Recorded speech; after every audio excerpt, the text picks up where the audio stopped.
নদিয়ার কৃষ্ণনগরী শিক্ষিকা সুচিত্রা ঘোষের উপর নিগ্রহের ঘটনায় থানায় ডেপুটেশন সারা ভারত প্রগতিশীল মহিলা সমিতির।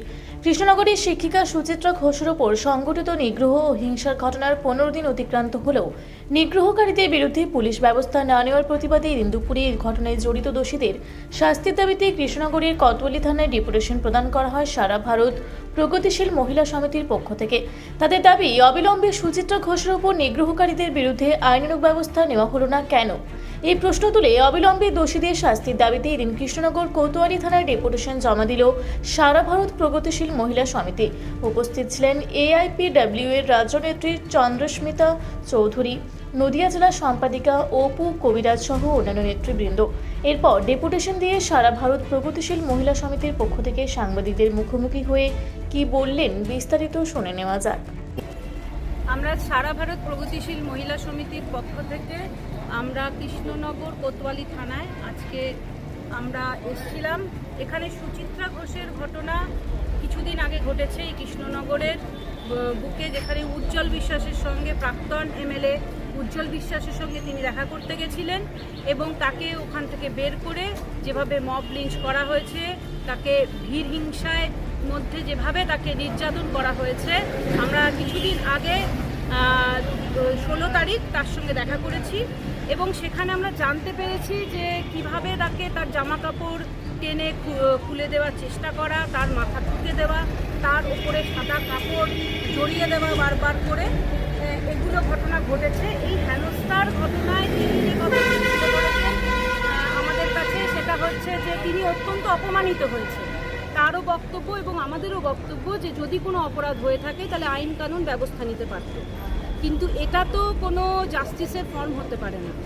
আমরা এখানে থানাতেও সেই কথাটাই বলতে এসেছিলাম এবং শুধু সেটাই নয়, আমরা বলতে এসেছি যে 15 দিন ঘটনাটা ঘটে গেছে, আজ পর্যন্ত কেন এই থানা থেকে কোনো সুমোটো কেস হলো না? এখানে IC ছিলেন না, সাব ইন্সপেক্টর রূপেশ বিশ্বাস ছিলেন, ওনার সঙ্গে আমাদের কথাবার্তা হয়। উনি আমাদের জানান যে একটা FIR হয়েছে, কালকে আসলে FIR এর নাম্বারটা দিয়ে দেবেন, কিন্তু ওনারা যেটা আমরা বারবারই বলতে চাই যে থানা থেকে সুমোটো কেন হলো না, সেটার কোনো সদুত্তর ওনারা আমাদেরকে দেননি। আমরা চাই যে অবিলম্বে এটার বিচার হোক, অভিযুক্তরা যারা আছেন তাদেরকে অবিলম্বে গ্রেপ্তার করা হোক। ইতিমধ্যে সোশ্যাল মিডিয়ায় এটা নিয়ে প্রচুর ছবি ভিডিও ভাইরাল, সেই ভিডিও যেগুলো আছে সেগুলো থেকে শনাক্ত করা হোক যে যারা অপরাধী তাদেরকে অবিলম্বে গ্রেপ্তার করা হোক, শাস্তির ব্যবস্থা করা হোক। আমরা চাই যে পশ্চিমবঙ্গে যেভাবে ভিড় হিংসা বাড়ছে সেটা বন্ধ হোক। আপনার নাম, সংগঠন? চন্দ্রস্মিতা চৌধুরী, সারা ভারত প্রগতিশীল মহিলা সমিতি। কবিরাজ, মহিলা সমিতি, সারা ভারত প্রগতিশীল মহিলা সমিতি জেলা সম্পাদিকা। আমরা এসেছিলাম সুচিত্রা ঘোষ স্কুলের যিনি উনি, ওনার সঙ্গে যে হেনস্থা হয়েছে তাই আমরা ডেপুটেশনে এসেছিলাম।